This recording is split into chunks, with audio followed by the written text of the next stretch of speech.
Good afternoon, everybody, and welcome to the Fantasy Roundup for Tuesday, November the 22nd. I am Zach Ewing. This is Spencer the Guru Urquhart.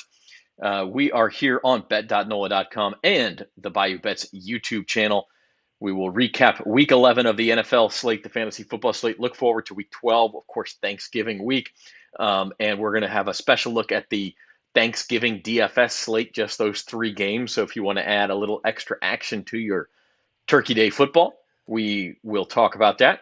And we'll, of course, go into waiver wires, who's got to go, and our Sunday DFS suggestions as well. So, Spencer, not quite as high scoring of a week that we just had as we'd seen the past couple of weeks from a fantasy perspective. So, defense is getting a little bit of payback, but still some good performances.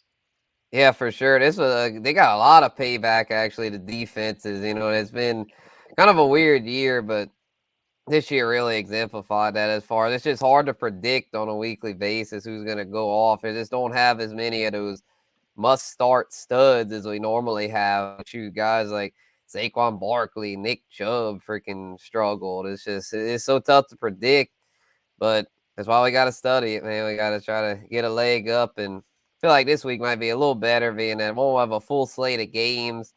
And also, I feel like the offenses will adjust back somewhat. Yeah, and I mean, look, it's going to come in ebbs and flows, of course, and that makes it more fun sometimes when there's 20 guys who everybody's going to start every single week. I mean, then basically who wins these leagues comes down to the drafts and not the managing of the team week to week. Before we get started, want to let everyone know that we are brought to you by Caesar Sportsbook. You can sign up for Caesar Sportsbook using code NOLAFULL, up to $1,250 back in terms of a free bet if you lose your first one. You can also go to lsuposter.com and get a free LSU poster set of 3 replica front pages from LSU championships past or Joe Burrow's Heisman, whatever you want to do. You get to pick them out, which 3 you want. All you got to do is sign up and make at least a $10 bet on a new account on Caesar Sportsbook. With that said, I'd like to remind you to hit the like button, subscribe button, share button on the Bayou Bets YouTube page. If you are watching on Facebook, feel free to flip over to Bayou Bets so we can see your comments a little bit faster and trying to grow the audience over there. So the Bayou Bets YouTube page is the place to be. With that said, we'll dig into some Week 11 results, top scoring quarterbacks. No Justin Fields for the first time in about a month, Spencer, but Patrick Mahomes, Joe Burrow doing their thing, and then some more surprising names after that. Yeah, Mahomes and Burrow have been some of the few trustworthy QBs this year. Not a whole lot of consistency at the position, but yeah, both of them have been outstanding. But after them, it gets kind of wild. Jacoby Brissett, big game, Jimmy G, Daniel Jones. This gives me hope for Deshaun Watson. The fact that the Browns are throwing it as much as they've been, this tells me that they're kind of transitioning toward when Watson comes back, to where I think he'll be able to be fantasy relevant pretty quickly. Yeah, I mean, I think if look, the last time Deshaun Watson played, and we're not going to get into all the off-field stuff, which is awful, and we could argue whether he should be suspended more. But the last time he played, look, the guy was a superstar. And maybe there'll be some rust, but you got to figure he's a QB1 right off the bat. Yeah, probably so, especially since he'll get to face his old team, the Texans, who have a horrendous defense. Yeah, that'll be interesting. And one more game for the Browns without Watson. That's this week against the Bucs, and then Deshaun Watson back next week. Running backs in Week 11, superstar was Tony Pollard of the Cowboys. I know a couple of us have been beating the drum for years saying Pollard had surpassed Ezekiel Elliott in terms of talent. He goes completely off, especially in the receiving game.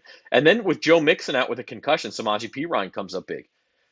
Yeah, that was really surprising to see Perine not only take advantage of Mixon, but to have a huge game as a result of it. Didn't really see that. I mean, no one saw it coming. Everyone assumed Mixon would play, but when he got knocked out, probably people would think, Samaje Perine, he's not very good. But he shows that he can be heavily involved as a receiver. He caught 3 receiving touchdowns, so he's somebody that's definitely worth keeping an eye on. We'll get to him later in the waiver segment. But outside of him, nothing too shocking here. Najee making an appearance in the top five is a little surprising, but King Henry and Jamal Williams, they've been solid all year. Yeah, a couple of workhorses there at the bottom. What do you make of the Lions running back share situation there, Spencer? Jamal Williams getting all the carries. DeAndre Swift still scoring some touchdowns. He was the RB1 to start the year, but since he got hurt, came back, it just doesn't seem like his usage just popped back up. Right. I still think there's hope for Swift, though, as we'll get to in our Thanksgiving DFS slate, because I feel like with the Lions, their defense is not very good to where, like, it's going to be hard for them most weeks to be able to really lean on Williams, because Williams is more of a big back, early down back, to where Swift being the receiving back, I think better days are ahead for him. All right. Moving on to wide receivers. Best performances in Week 11. A Raider and a former Raider, Devontae Adams, Amari Cooper, lead the list. And then a surprise, Joshua Palmer. Keenan Allen was back for the Chargers. Didn't get very many targets. It was Palmer again who goes over 30 points. Right, yeah, then Mike Williams was back too, but he left the game early, re-aggravated his ankle injury, so Palmer took advantage of that and is now become, I'd say, a must-start, being that the Chargers throw it a lot. He's becoming just somebody that you've got to play him, at least as a flex most weeks, because he's really gotten the trust of Justin Herbert now. And then, yeah, Amari Cooper bounced back. T. Higgins, huge week, took advantage of Jamar Chase being out again. And then Debo, nice to see Debo shake back. Yeah, some big names there at the bottom. And, of course, Jamar Chase. He's actually listed as questionable for this week. That would beat his timeline to come back for the Bengals by a couple of weeks. They play at Tennessee this week. My guess is it's going to be another week before we see Jamar Chase back. So that helps T. Higgins, helps Tyler Boyd. Because that Bengals offense, now the Titans are a tougher defense, but the Bengals certainly will throw the ball and can move the ball. Tight end time, Travis Kelce, the GOAT, 35.5 points. George Kittle, when he's healthy, he's productive. No real surprises here, Spencer, other than maybe Austin Hooper popping up at 19 points. Yeah, that was a big surprise. Caught a couple touchdowns against Green Bay. And yeah, I wouldn't count on that moving forward, because Tennessee, they took advantage of just the fact that Green Bay they stink. I mean, I'm officially off of Green Bay. I was thinking that, maybe they could make a comeback. It's Aaron Rodgers, but being at his age and the fact that it's not very good. I mean, their defense struggles. They don't run the ball like they should. Outside of Christian Watson, there's just not much to like there. So Tennessee, get back to that point, Tennessee, that was an outlier. Their passing game's been consistently bad all year. Yeah, and tough to count on those tight ends week in and week out. You're watching the Fantasy Roundup on bet.nola.com. Zach Ewing and Spencer the Guru here with you. If you have your comments or questions, feel free to leave them. If you're on Twitter, you'll have to get over to the YouTube page to leave comments. We will not be able to see the Twitter comments, but on Facebook and YouTube, we can see them. We'll show them live, respond to your trade questions, free agent questions, whatever you might have. A few leagues out there with trade deadlines still in the next week. Most of them have probably passed. To wrap up Week 11, our fantasy stars, we talked about him, Spencer. You went with Mr. Pollard. Yeah, I had to, man. He's just was so productive this past week. Got it done on the ground and through the air. Just showing that even with Zeke, he can produce. So that's was quite the showing there, and feel like now he's one of those where you gotta start him. He was like a guy, should I flex him? Maybe not. Maybe the matchup, blah blah blah. Now it's simple. You gotta start him. Yeah, got to start him. And now the question is, do you start Elliott? Which I have a take on that for later as well as we move on. My fantasy star Travis Kelce, and part of this, look, only six catches is low for Kelce, but 115 yards and 3 scores out of him. Only 4 tight ends have gone over 30 points in a game this year. He's 2 of those 4. So, and part of this too is that you just got to love those guys who produce on Sunday night. You think the week is lost, and then on Sunday night, maybe you have some dinner, you turn on the game in the middle of the second quarter, and all of a sudden you have life again, and Kelce just keeps scoring. Chiefs keep scoring. They're never out of it, and you're never out of it if you have Mahomes or Kelce or really those are the only 2, I guess, who you can consistently count on in that offense anymore. But when Juju Smith-Schuster's healthy, like you're just never out of these fantasy games because any one of those guys can go off. Right. And then for our sleeper segment, I have another Chiefs receiver listed, so stay tuned for that. All right. And finally, in week 11, our listener league, Bucktown finally goes down. My buddy Aaron, who is I Will Lutz for you, took him down in the upset of the week. So Bucktown Nice. falls to 10-1, still in obviously great shape to make the playoffs and most likely be the number one seed with a 2-game lead on the field and about a 40-point lead in terms of the tiebreaker, which is points scored. So Bucktown in first, then it's Bama Fikes and Team Minoka at 8-3. I'm sitting at 7-4. I'm the team on the bubble, and it's the two Urquharts who are coming after me. Mr. Urquhart, original Saints fan, and the Guru with Guru squad number 16. Also, Aaron's there too at 5-6, a couple games behind me with 4 to play. Yep, man. You be in one again. Probably a little making a little run, there, but yeah, at least he's still fighting, And then the 49ers helped me. Well, they helped me last night, but it didn't really. I mean, they did pretty well, but I didn't quite get enough to knock off Minoka. I really needed that one. I'd have been only a game out of the playoffs, but now I'm backs against the wall again, and this is about it, man. I've got to pretty much win out from here. At least win. I think there's 4 left. At least win 3 out of 4, because if not, there's not enough games left. I mean, my team looks good on paper, but they just haven't delivered the results that they need to. Yeah, I mean, if you look at just the math, 3 out of 4 puts you at 8-7. Well, 3 teams already have 8 wins. I would have to go 1-3. Yeah, and then that might at that not point, even do it. you would probably win the tiebreaker in that case. If I go 1-3, you go 3-1, you're going to make up those 47 points. But that's going to be tough. I mean, and you look at the teams that are 3-8, not officially eliminated yet, but pretty much done. I mean, even if you win out, you're 7-8. You're expecting me then to go 0-4, plus all those 5-6 teams. None of them win 3 out of 4. So very difficult math there. So it's looking like about a 6-team, maybe a 7-team race at this point for the playoffs, and then for those Saints-Panthers tickets. So that's a look at Week 11. Week 12, of course, Thanksgiving week. We have some special DFS for you for the Thanksgiving slate. We'll talk about that in a minute. But first, for you in season-long leagues, waiver wire advice, waiver deadlines tonight, tomorrow morning. Spencer, some injury replacements here, also kind of speculating on the free agent market.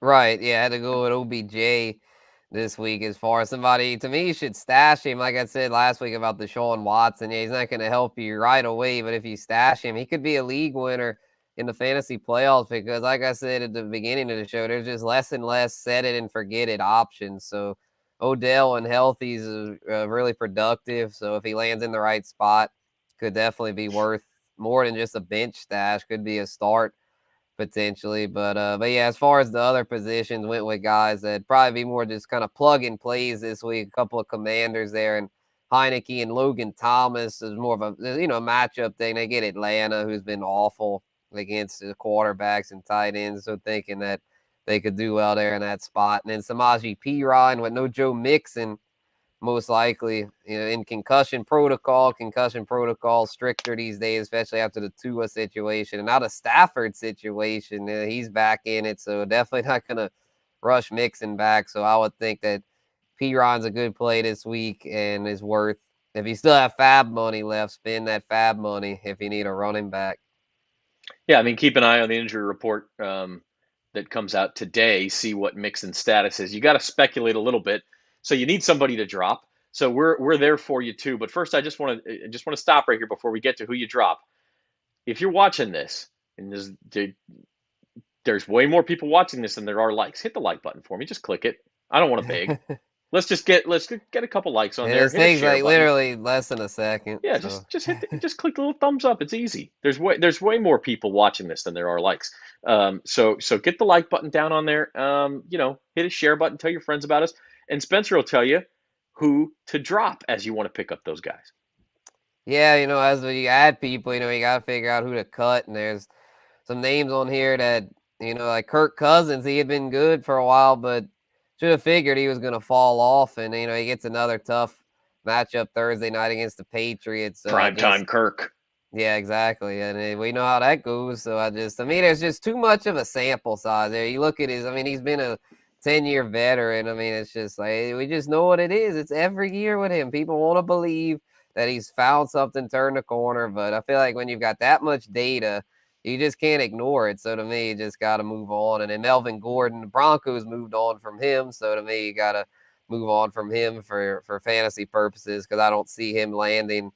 I mean, all the good teams, I feel like their running back situation is pretty stable. Even if he lands on a good offense, he'll probably just be a compliment. And then Chase Claypool hadn't worked out there in Chicago, and now Justin Fields banged up. That's not good news there. So Claypool, just you got to move on. And then Kyle Pitts with the injury, torn MCL, likely out for the year. Could come back later, but even if he does, I don't see him doing a whole lot. So I'd just move on.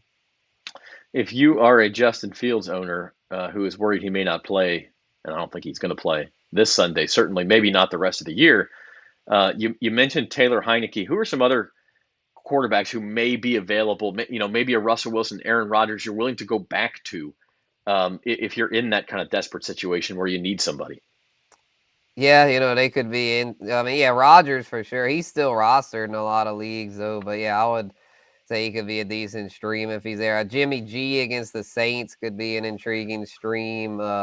Jared Goff having to play catch up against Buffalo and they get some garbage time. Jacoby Brissett his last week against Tampa might be able to put up some points going against Brady. So there's some names out there. There's some names. Heineke's just one that I kind of like him because he hadn't done too much the past couple weeks, but I feel like he's kind of due to shake back this week and has a good matchup to do it.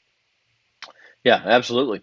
Speaking of good matchups, there are three good ones on Thanksgiving. You got Bills Lions at 11:30. I don't know what time you roll out of bed on Thanksgiving, Spencer, but it's probably not a whole lot before that. If you're anything like I was before I had kids, like you just sort of roll. Oh, there's football on TV already. All right, and then while dinner's getting ready, you're watching Cowboys and Giants. That starts, I think, at 3 or 3:15, and then the primetime game at 7:15 between the Vikings and the Patriots. So three games on Thanksgiving. One of the cool things, you go to DraftKings, FanDuel, any of the daily fantasy sites, they have slates just for those. They have them when there's just a Thursday night game for one game. But honestly, those get a little bit difficult because you have to pivot down to somebody that nobody else is going to play or else you'll never win. Three games is a little more palatable. So we came up with our Thanksgiving Day DFS values. And I think both you and I are on the same page here, Spence, but you go first. The total of that Bills-Lions game is like 10 points higher, 11 points higher than either of the other two. That's the one you should be targeting here. Yeah, for sure, because I just don't really trust any of the other quarterbacks in this slate. I mean, Dak is kind of hit or miss. Daniel Jones is hit or miss. Kirk's in prime time. Mac Jones stinks. And then Jared Goff. So we know the drill. They're all hit or miss. So to me, you got to go with Josh Allen for this slate because, you got to pay up. You got to pay up. So it's hard to call him a value. But I think he actually will be because I feel like he's going to put up enough numbers to where he'll justify paying up for him. And then there's some other values to be had at the skill spots. DeAndre Swift, I mentioned him earlier about that being the passing down back there. The Lions will probably be trailing. I think he'll be able to rack up some receptions. And he's still been able to find the end zone despite Williams being the lead runner. So I see some hope for Swift this week. Darius Slayton is going to see more looks this week. Rondale Robinson, torn ACL. Daniel Jones has really been leaning on Slayton as of late, so I think that'll continue. And then Dalton Schultz has done well against the Giants in the past. They're kind of vulnerable against tight ends. Yeah, and that's the afternoon game, Giants, Cowboys. And by the way, as I'm going to show mine here, Spencer did pick Gabe Davis of the Bills as his wide receiver. I made him change because I had already locked mine in. Usually I'm the one who changes, but Gabe Davis a good look too in that game. And as you can see, I'm targeting Lions, Bills. I like Bills pass catchers. If you don't want to pay up for Diggs, my only problem with Allen is that I think a lot of people are going to think like you do, Spencer, and say, well, he's the only reliable guy here. I got to take him. Or maybe some people go to Dak. But if you want to pivot, you want to be a little bit different. Look, the Bills are 9-point favorites. If they get out to a lead, the Lions are going to throw the ball. And that's where DeAndre Swift comes in too. But if Jared Goff throws 40, 45 passes, he's going to outscore 5,200 a lot more than Josh Allen's going to outscore 8,000. If that is the game script. And so I think there's really an opportunity to play both sides of that game here That total is 54. The other totals are like 41 and 43. Attack that game and see if you can build a big lead in this DFS slate and then hold on. I do like Ezekiel Elliott, and part of that is just because it's the short week. Tony Pollard got a bunch of touches on Sunday. That it's more than his body is used to, maybe, and so I do think they shift back to Elliott, who's still getting usage, who's still talented, and you can run on the Giants in the last couple of weeks. The Lions showed that last week. Texans showed that to a certain extent the week before. So if if you don't want to pay up for Pollard, you're afraid everyone's going to be on Pollard, and you want to pivot, I don't mind Elliott here. What do you say? Yeah, that's an interesting take, and I never really thought of it that way, but I could maybe see it because, yeah, Pollard's normally not a workhorse like that, so they might lean on Zeke. So, and Zeke still scored a couple of touchdowns, so I could see it. Me personally, I have trouble trusting Zeke, but from just a logical perspective, it would make sense that he would see more work. Yeah, and I want to be clear. If you have Pollard and Elliott in a season-long league, I'm starting Pollard. I mean, I think that's the play. But in a DFS scenario, I just want people to understand the strategy of DFS is different. You don't always want the better player because price factors into it, right? Like where Pollard's $500 more, you might be able to save, but also the usage factors into it. If everybody picks Tony Pollard and Tony Pollard goes off, well, nobody gained anything. But if you pick Elliott, I mean, the point of these things is to win big. It doesn't, there's 10,000 people. It doesn't matter if you finish in the top 500, which is very good, but it's only going to give you a couple dollars. You're looking to finish in the top 10, right? And win thousands of dollars. That's what we're trying to do here. You can't take the guy that everybody else is taking too. And that's where I go Ezekiel Elliott. Not a lot of people are going to play him. Not a lot are thinking about him. There is a chance, there is a universe that exists in which Ezekiel Elliott outscores Tony Pollard. And if Tony Pollard was owned by 40% of the people, Elliott's only owned by 10%, you have a huge advantage then. And that's how you pop into the top half of these tournaments. So that's where I'm going at from that perspective. We also have Sunday DFS for you as you're watching Bayou Bets here. You're watching Fantasy Roundup on the Bayou Bets YouTube channel. Give us a like, hit the subscribe button. We're back here every Tuesday at 2 o'clock to take you through fantasy football. And we also do Sunday DFS every week. So, Spencer, your Sunday slate DFS picks. Right. Whoops, that's not you. That's not you at all. There you are. Alrighty, yeah, because I was like, I don't have Heineke for DFS too, because I had Geno going with Geno against the Raiders. I think that's a good play. And the Raiders do well against Russell Wilson, but we know how bad he stinks. So I think Geno is gonna light him up this week. Got him stacked up with Tyler Lockett. I thought about Metcalf. I think they're both kind of interchangeable. So I went with Lockett, being that he was a little cheaper from a value standpoint. And then Latavius Murray, Melvin Gordon's gone, Chase Edmonds is out. Murray should be in a workhorse role this week. And I believe, who are the Broncos playing? I think it's Broncos are playing Carolina. Yep, great matchup. Carolina stinks against the run, so I feel like it's a really good value there with Murray. And then Foster Moreau, another matchup play. Seahawks struggle against tight ends and still no Darren Waller. Yeah, I like this here. And Spencer writes a fantasy matchups column that comes out either Thursday evening or Friday morning, usually about player props, but also DFS matchups to target. And the one I think my favorite is what Spencer calls the low-key shootout of the week. Because, look, the shootout of the week, it's easy for DFS players to look at that and say, oh, well, let's think of a good example this week. We thought maybe Vikings Dallas would be it could have been Vikings Dallas last week, and the Vikings just completely fell flat. Where the low key shootout was, I had it as Giants Lions, and the players on both sides did good in that one. But again, that's the point: is if we can target one that no one else is looking at, very few other people are looking at. That's a huge advantage in daily fantasy, and so I think I like Seahawks Raiders for that. I mean, I think both teams are going to move the ball. And so you have a little play back there where you're looking at both. You're looking at both the Seahawks and the Raiders. So I have a little bit of the same thing. Commanders stack here: Taylor Heineke and Terry McLaurin. Falcons secondary is super leaky. Commanders have been able to pass the ball a lot more the last couple of weeks, so I'm going with that. Dolphins, I'll tell you what, one thing about the Dolphins, they're 12 and a half point favorites over the Texans.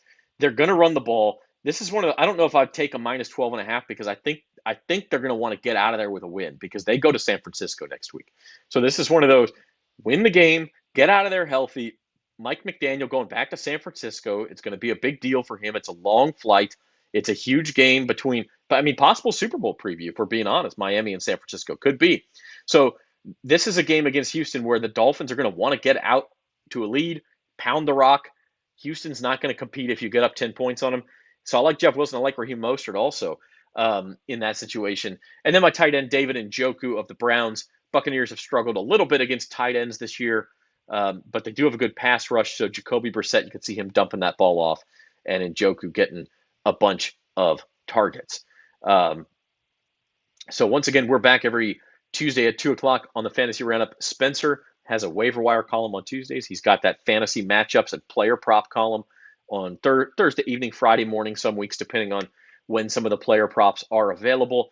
So check all that stuff out. And then we're going to wrap things up here with our sleepers of the week. And I'll go first. I already mentioned him, Ezekiel Elliott. Maybe I'm cheating by putting him in two places, but he's just sneaky this week. I think Pollard got a lot of usage. Short week. Cowboys could pivot back to Zeke on Thanksgiving afternoon. Spencer, you go MVS. Right, yeah, I teased that earlier, and I think he's going to do well in this matchup because they're facing the Rams, to where the Rams, as we saw, get burned. They can get burned down the field.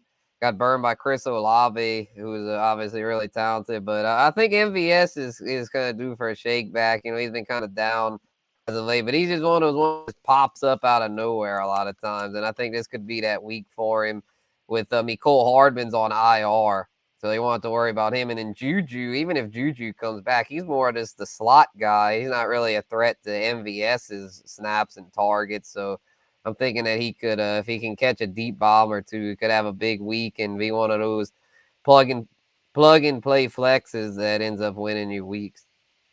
By the way, my sleeper last week was Melvin Gordon III, who actually didn't have a terrible week. 31 yards rushing, 5 catches for 39 yards receiving.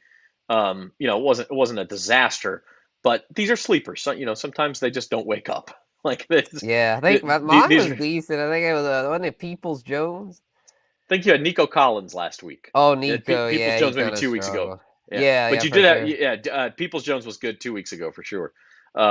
So yeah, listen, they're sleepers. They're not guarantees, because if they were guarantees, they wouldn't be sleepers. Sometimes they just never wake up.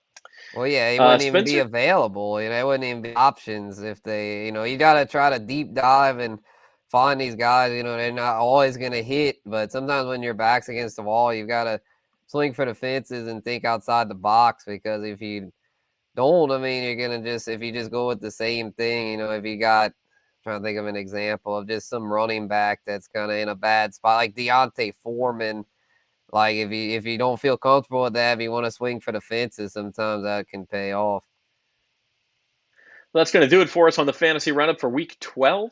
Spencer is available on Twitter and Instagram at Spencer the Guru. Now, you changed your handle, didn't you? At least on Twitter. Well, yeah, I still have the Guru brand Twitter. So I have my betting Twitter too, Bet with Spence. So Bet with Spence. But yeah, check out Spencer the Guru on Twitter or Instagram if you have questions throughout the week. And good luck with waiver wires, your DFS on Thursday, and have a happy Thanksgiving. Before that, though, tune in Bayou Bets tomorrow, 4 o'clock on these same channels. We're going to go through Saints 49ers, LSU, Texas A&M, little Ohio State, Michigan. Lots to talk about. Max Meyer from Caesar Sportsbook will be on the show to talk some trends, where the money's going. It'll really help you on your holiday weekend betting. So 4 o'clock tomorrow, last thing you do before you leave work for the holiday weekend. We will see you there and look forward to that. For Spencer the Guru, I'm Zach Ewing. Thanks for joining us on the Fantasy Roundup.